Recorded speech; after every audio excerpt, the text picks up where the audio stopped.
dami asawa nun. Dalawa lang naman daw. Asawa ni Omen? Ah, dalawa lang ba? May iba ka bang alam? Sige.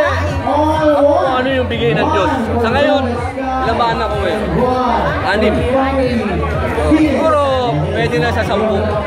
Pero, nagpa-promise mo na kay Maria na siya na lang talaga. Wow! Araw-araw pinapangako yun. Araw-araw na.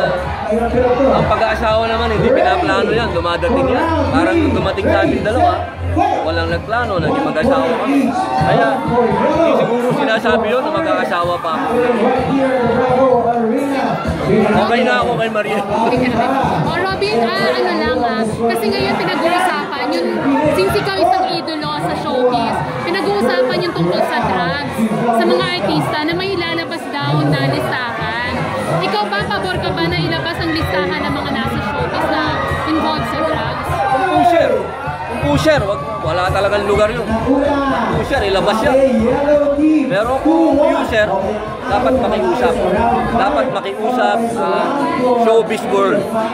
Makiusap ang mga manager. Makiusap sila sa gobyerno, kay PNP chief. Magkaroon ng dialogue.